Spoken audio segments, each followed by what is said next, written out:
Oke, Assalamualaikum warahmatullahi wabarakatuh. Berjumpa lagi bersama saya di program pembelajaran fisika itu mudah. Oke, kali ini kita akan membahas tentang pokok bahasan medan listrik. Ya, nah, oke, kita lanjut ke pembahasan berikutnya. Mudah-mudahan pembelajaran sebelumnya Anda sudah mempelajari tentang masalah gaya kolom. Nah, sekarang kita lanjut ke medan listrik yang masih berhubungan erat dengan gaya kolom. Oke, siap.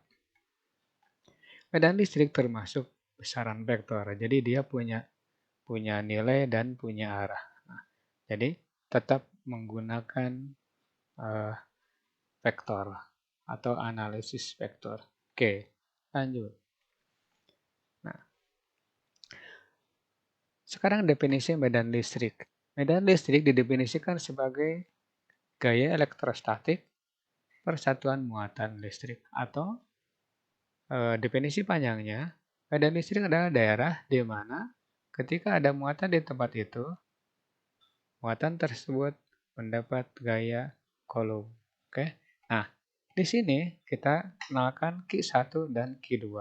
Nah, muatan ujinya terserah mau yang mana. Nah, misalkan seperti ini lagi. Ya. Nah, nah, muatan ujinya adalah Q1. Nah, berarti ini muatan negatif.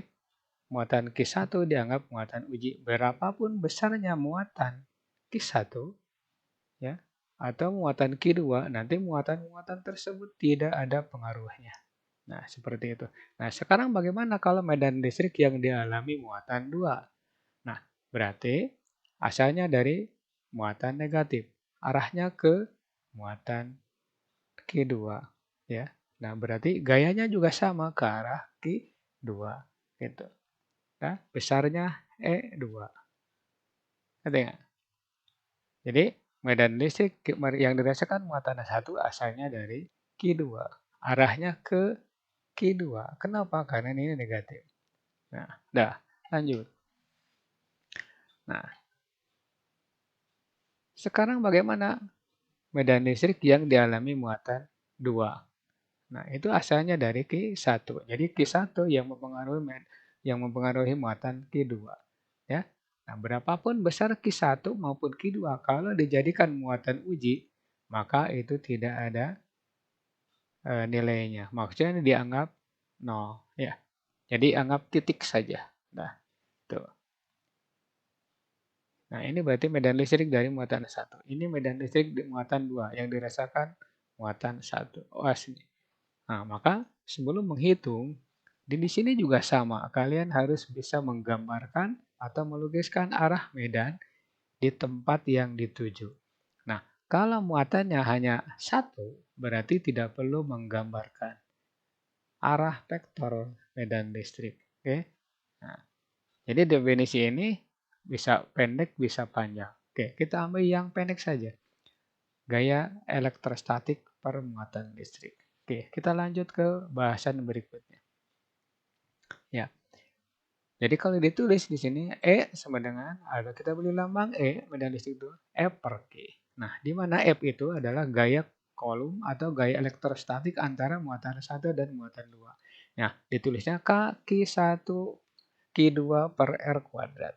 Nah, oke, seperti ini. Ya. Nah, jadi kalau F sama dengan K Q1 Q2 per R kuadrat dibagi Q1. Nah, itu berarti tinggal K Q2 per R kuadrat, ya, antara muatan 1 dan muatan 2. Nah, bagaimana kalau muatan 2? Berarti K Q1 per R kuadrat. Nah, begitu. Nah, secara umum, rumus medan listrik itu K kali Q per R kuadrat. Q-nya muatan, ya, muatan listrik. Atau berasal dari sini E sama dengan F per Q. Jadi F sama dengan Q kali E. Ya, oke. Satuannya Newton. Sedangkan medan listrik satuannya Newton per kolom. Oke, kita lanjut ke bahasan berikutnya. Nah, di sini ada sebuah soal. ya, yang berhubungan dengan aplikasi medan listrik, ya. Tuh. Tentukan medan listrik yang dialami sebuah titik A yang berada pada jarak 30 cm dari muatan 12 mikrokulum. Nah, ini tidak perlu digambarkan arah medan listriknya. Yang jelas nanti di sini A sebagai muatan uji. Ya. Nah, jawab dapat ini. Q sama dengan 12 mikrokulum atau 12 10⁴ 6 kolom. R-nya 30 cm buat meter menjadi 0,3 meter. Oke, masukkan ke persamaan. Ya, K kali Q per R kuadrat. Ini di sini tidak perlu gambar ya, sekali lagi. Nah, 9 kali sama 9 kali 12 6 per 0,3 kuadrat. Nah, ini dengan ini bisa dicoret. 9 per 0,3 kuadrat kan 0,09. Ya, seperti ini. Ya, coret. Nanti didapat 12 kali, nah ini kan 12 kali 5 dari mana? Ini naik ke atas jadi 10 pangkat 2. Nah, 10 pangkat min 6, 10 pangkat 2. Jadi 10 pangkat min 4. Nah, selisihkan ke sini. 12 kali 10 pangkat 5 Newton per meter. Oke, begitu cara penyelesaian ini. Tidak perlu digambar kalau muatannya 1. Nah, bagaimana untuk yang menggunakan gambar? Nanti berikutnya ada soal. Ya, soal 2. Nah, di sini ada 2 buah muatan listrik. Ya, A dan B seperti ini. A yang ini B misalkan muatannya 4 mikrokulum dan 9 mikrokulum. Keduanya terpisah sejauh 60 cm. Nah, pertanyaan, di mana harus menempatkan muatan yang ketiga supaya mendapat medan listrik 0. Nah, medan listrik 0 berarti gaya kolom juga 0. Nah, di mananya terserah ya. Sekarang di sini kita tempatkan sebuah titik. Nah, bebasnya. Nah, diketahui Q1 4 mikrokulum, Q2 9 mikrokulum, R-nya 60 cm. Nah, misalkan. Nah, jawab. Misalkan arah medan yang bekerja di titik C. Nah, titiknya seperti ini. Ini titik C. Nah, titik C dapat medan dari Q1 dan Q2. Ingat, dia jaraknya X dari Q1. Nah, sedangkan dari Q2 jaraknya R-X. Jadi Q1 ke Q2 adalah R. Udah bisa dipahami? Dari sini X. Nah, maka dari sini ke sini R-X. Karena apa? Karena dari sini ke sini adalah R. Ya. Oke. Gambarkan medan listriknya. Nah, ya. Nah, ini berarti S1. Nah, ini berarti muatan positif. Jadi dia ditolak. Ya, atau dia mendapat medan ke arah kanan. Ya. Nah, kemudian bagaimana Q2? Pengaruhnya terhadap C. Maka medan listrik dari Q2 arahnya ke kiri. Ya. Nah, di sini diterangkan bahwa medan listrik 0 artinya apa? Medan listrik dari 1 dan medan listrik dari 2 di titik C itu nilainya sama. Tapi arah berlawanan. Itu akan 0 jika arahnya sama, berlawanan arah nilainya sama. Oke, masuk ke sini. Medan listrik dari Q1. Nah, udah. Nah, Q1 per R kuadrat 1. Udah. Nah, E2 Q2 per R kuadrat 2. Medan listrik di titik C. Nah, seperti ini. E1 sama dengan E2. Nah, kaki 1 per R kuadrat 1. Nah, kalau sudah bisa, kalian tidak perlu lewat ini. Langsung aja, tidak perlu lewat ini.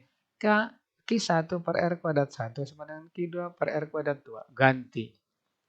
R1-nya ganti dengan X kuadrat. Nah, R2-nya ganti dengan R min X kuadrat. Ya, seperti ini. Akarkan kiri kanan. Karena kalau dikalikan nanti akan ribet, hasilnya lama. Ya, penyelesaiannya lama. Tapi kalau dengan mengakarkan ini gampang. Ya.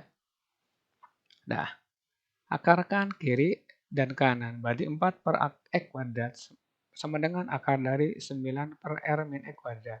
Nah, hasilnya berapa? Seperti ini. Kalau pilihan ganda, maka kalian dapat menyelesaikan langsung ke sini. Ketika medan listrik sama dengan 0 atau ketika gaya Coulomb sama dengan 0, kalian tinggal masukkan, akarkan ini. Akarkan ini berarti 2 ya. Ini berarti X. 2 per X sama dengan 3 per R min X. Itu cara cepatnya.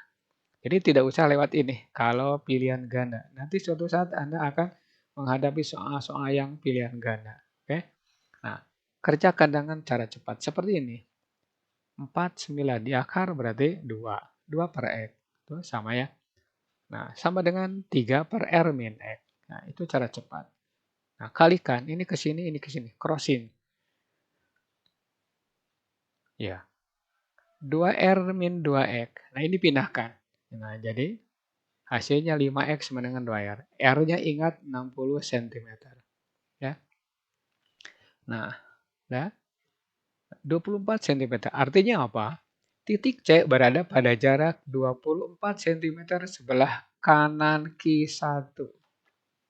Ya, sebelah kanan Q1. Sedangkan kalau dilihat dari sebelah kanan, dari Q2 berarti dia terletak pada jarak 60 dikurangi 24. Ya, 36 cm. Sebelah kiri muatan 2. Jadi jawabnya dari muatan 1, 24, dari muatan 2, 36 cm. Nah, kalau pilihan ganda seperti itu. Oke. Semoga mendapat pencerahan. Berikutnya, soal yang ketiga. Ya. Nah, seperti ini. Nah, tentukan medan listrik di titik B akibat dua buah muatan listrik seperti pada gambar di bawah. Nah, sama seperti tadi. Gambarkan dulu medan listrik di titik B dari pengaruh Q1 dan Q2. Nah, ya, ini konversi satuan. Kalau sudah bisa, kalian tidak perlu lewat sini. Kalau belum bisa, ikuti tahap-tahapnya supaya lebih jelas. Ya. Oke, jawab. Lukis arah medan yang bekerja di titik B, seperti saya katakan tadi. Nah, ya, ini berarti S1. Kenapa ke kiri? Karena muatan negatif. Ya. Nah, kenapa ke kiri lagi? Ini dari 2. Kenapa ke kiri lagi? Karena ditolak oleh muatan 2. Kenapa ditolak? Karena B muatan uji. Berarti kalau tidak diketahui jenis muatannya, maka muatan uji dianggap positif. Ya. Kalau diketahui besarnya, maka muatan uji itu tidak berlaku. Artinya dianggap tidak ada.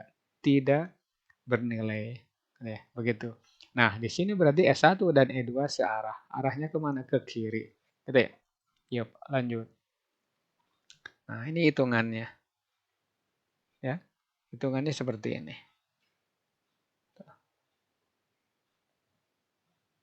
Ya.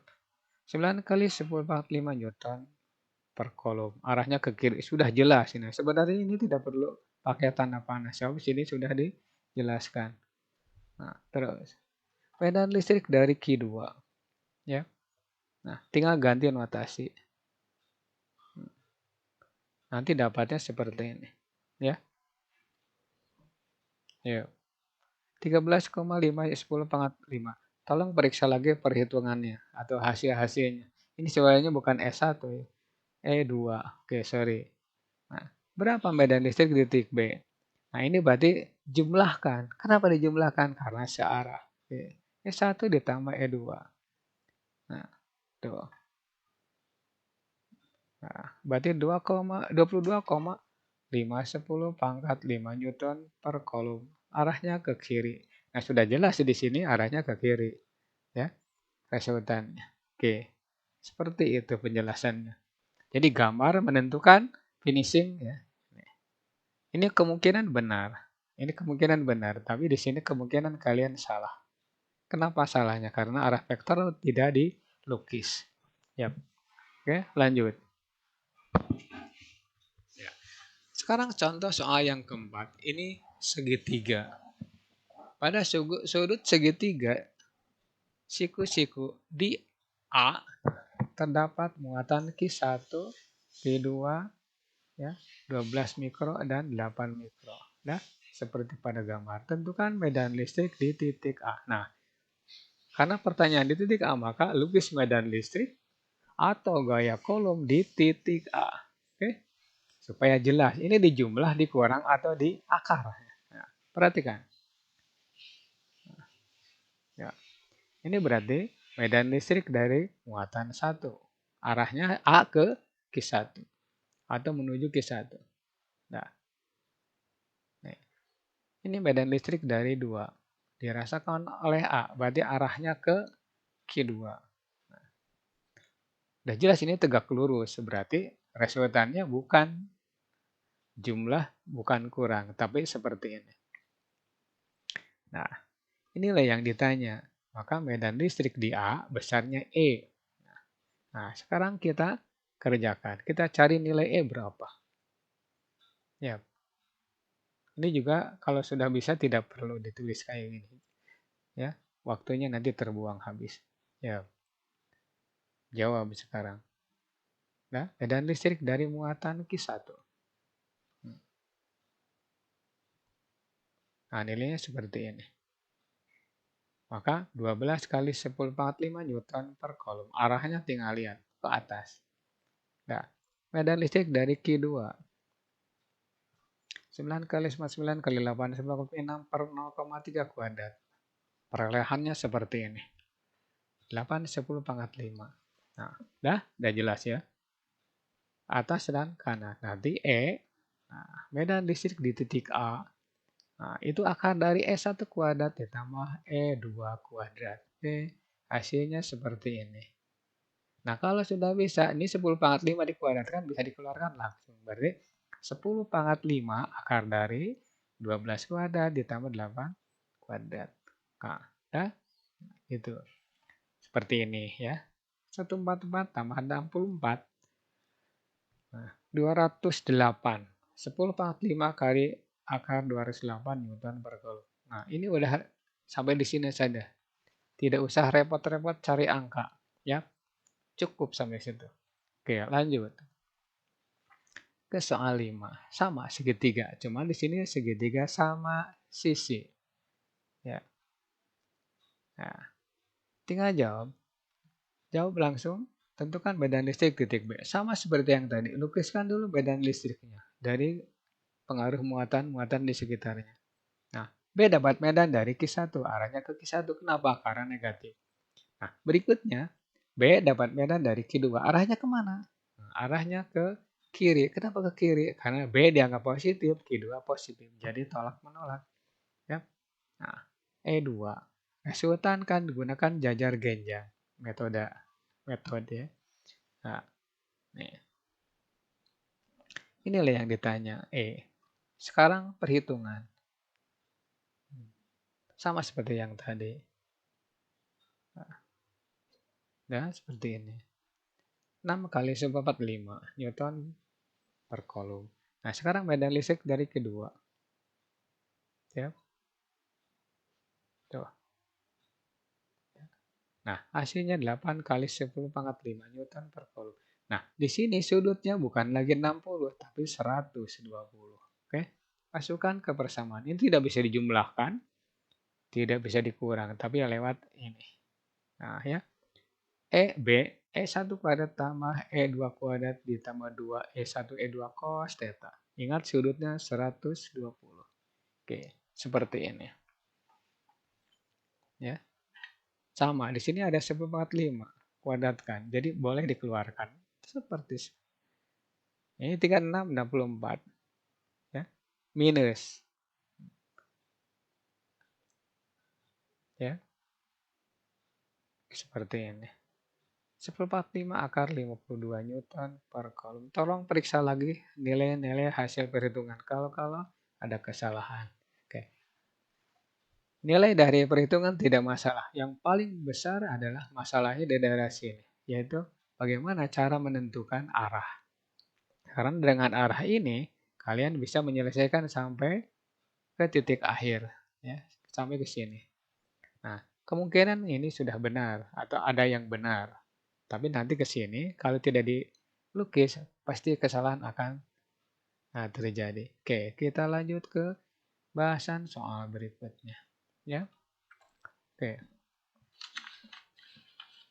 Nah, di sini ada sebuah bola, masanya 50 gram. Digantung seperti gambar. Akibat ini muatan positif, nah, maka bola akan terdorong ke arah kanan. Ini berarti bola bermuatan positif juga. So, kalau muatan negatif pasti nempel ke arah sini. Maka dia akan akan tertarik. Sedangkan di sini muatannya positif, berarti dia ditolak, ya. Nah, lihat nih. Nah, diketahui 80 gram, 8 min 2 kilogram. Ini muatannya 4 mikrokolom atau 4 min 6, ya. Nah, sekarang sudutnya 37 derajat. Nah, jawab, ya.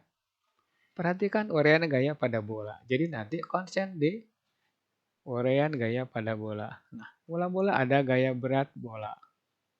Mg, weight sama dengan Mg. Terus ada gaya kolom atau medan listrik. Ya, bisa gaya kolom, bisa medan listrik. Bergantung pada pertanyaan. Kalau ditanya medan listrik, berarti kalian lukis medan listrik. Atau kalau ditanyakan gaya, berarti kalian lukis atau beli notasi gaya. Nah, alangkah baiknya kalau dua-duanya aja digambar, karena sama. Oke, resultan kan? Nah, inilah tegangan tali. Menurut konsentrasi ini, tegangan tali ke sini. Padahal yang benar konsentrasi ke atas. Tapi, tegangan tali juga vektor. Bisa dipindahkan ke mana saja. Termasuk ke arah bawah. Oke. Kalau ini 5 Newton, ini pasti 5 Newton. Begitu. Kalau ini nanti hasilnya bergantung hasil bentukan, berarti sama. Oke, lanjut. Nah, ya, vektor-vektor ini dibawa ke suatu titik. Jadi ini pindahkan ke sini, kemudian ini pindahkan ke bawah. Nah, jadi ini T. Ini sudut 37. Nah, ini T. Ya. Gunakan sistem tangan cos ya. Oke, perhatikan lagi. Gaya berat bola Mg ya. 8 kali 10 pangkat min 2 kalikan 10. Ya. Di sini 0,8 Newton. Nih.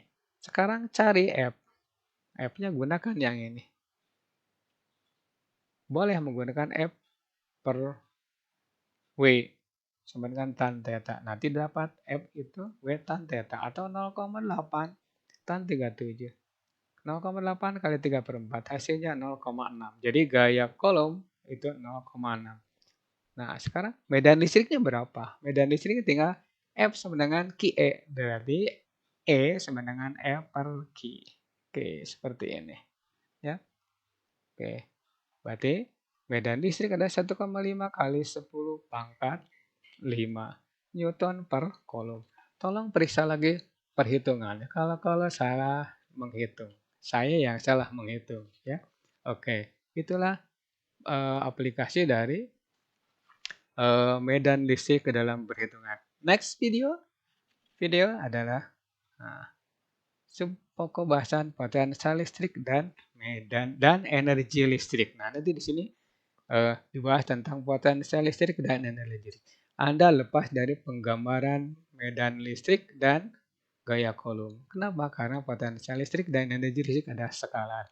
Kalau andai kan ini video ini bermanfaat untuk kalian, maka tinggalkan pesan Anda berupa like, comment, and share, dan subscribe. Nah, ya. Terus sharekan ke teman Anda supaya teman Anda ikut belajar dan memahami apa yang saya sampaikan. Oke, terima kasih atas perhatiannya. Billahi taufiq wal hidayah. Assalamualaikum warahmatullahi wabarakatuh dan selamat beraktivitas.